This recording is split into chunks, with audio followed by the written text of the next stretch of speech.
Hey, how you doing? This is Phoenix Tremaine, and this is my review of the Have and the Have-Nots.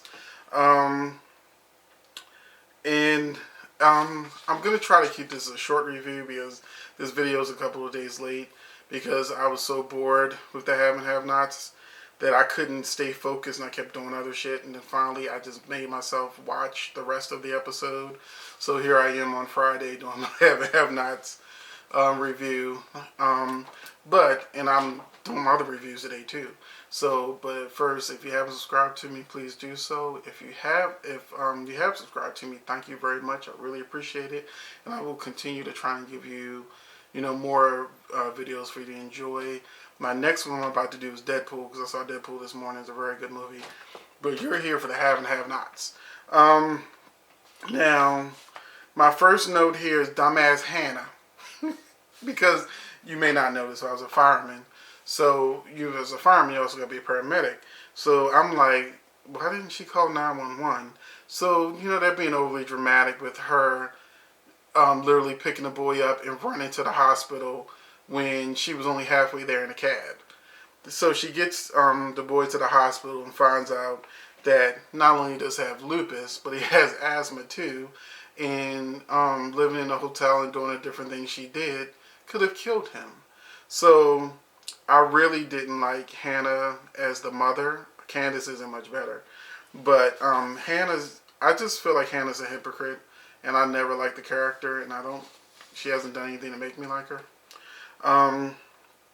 But that was the issue with the boy. He's got lupus and asthma. Wyatt and Jeffrey keep spinning. So my note said they keep spinning because either they're going to fuck or not. Wyatt is so dependent on Jeffrey. Like, he wants him to go away with him and travel to Brazil and do all this other kind of shit. And he knows that Jeffrey's gay and he's in love with him. And he just uses that, make him his errand boy and just teases him, And so Jeffrey said no to go on to the trip. Good for him. But, Wyatt still has a hold on Jeffrey. And then, Jeffrey's a little upset because I was wrong in my review when I said that, the piss wouldn't work because he didn't have it at body temperature, which is the real life shit. Okay, it wouldn't have passed the mustard, but he's getting his money. So, that $12 million, which is probably somehow is how Candace is going to get her hands on the money she needs for war. Then I have my next note, dumbass Benny. So he buried Quincy in the backyard. Really, bitch? So even Candace looked at him like, really, bitch? You buried him in the backyard? Really? And what made it worse is, not only did he bury it in the backyard, it looked like a grave. He said it was deeper than 6 feet, but it looked like a grave site. Okay? With him missing, and his family looking for him and knowing what house he's in, and his nosy neighbor and shit, it wouldn't take much for somebody to search and look out there and be like, oh, shit. But this is a soap opera.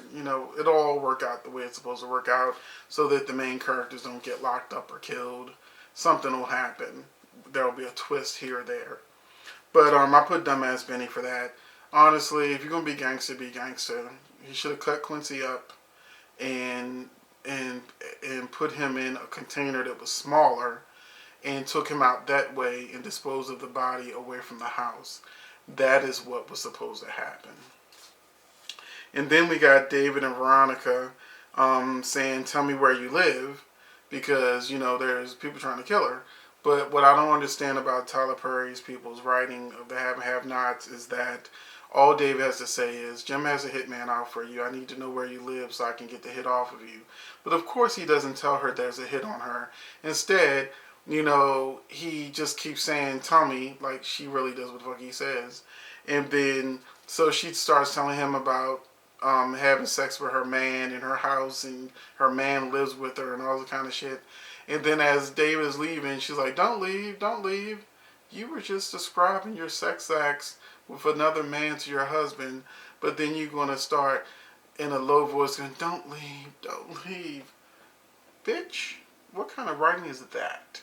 Okay, If Veronica was really as manipulative as she's supposed to be, she would have manipulated David and saying, okay, I'll tell you, just get me out of here. Anything than what she did. And then we got Oscar called back in to stop the hit and find out who did it. Jim kind of told you he did it, but he doesn't want to tell him that it's Jim. So do you want the hit off your wife or not? This is what I mean about stupid writing. Why wouldn't David just say, I think that Jim Cryer put a hit on my wife and I need you to find out who it is and how we can stop it. Bam!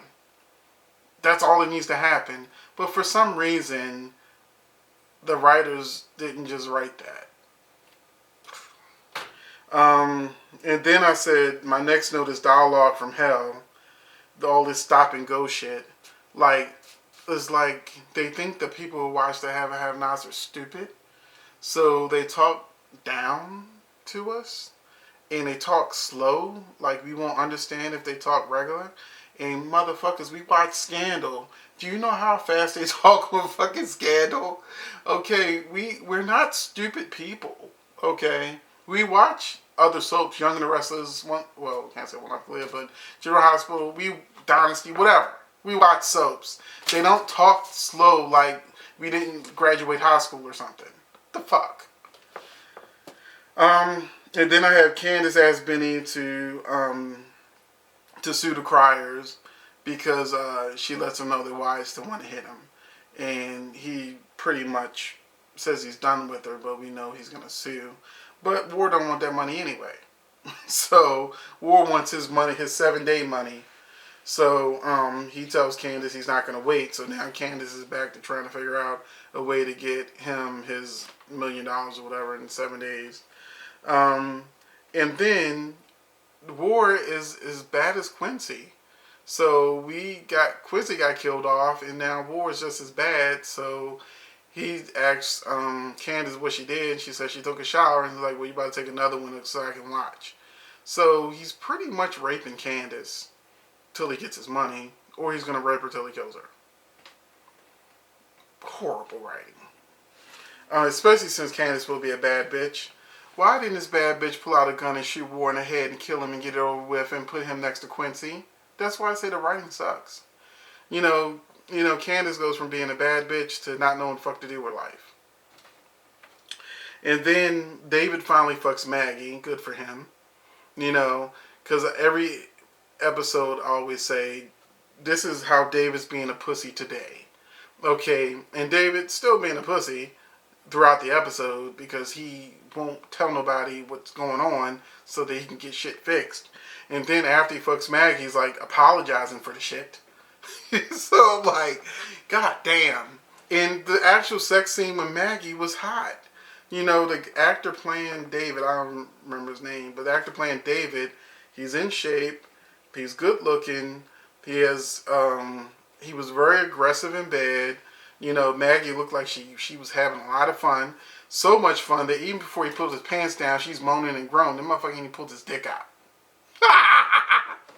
But that was the Have and Have Nots, y'all. Hopefully y'all enjoyed this review, and we'll see my other reviews. I just did my Scandal review, and I'm about to do my Deadpool review. And then I gotta watch How to Get Away with Murder, so I can do that review and get that out to you as soon as possible too, because that, this stuff came in last night. So thanks for watching, and hopefully you will subscribe to me as well.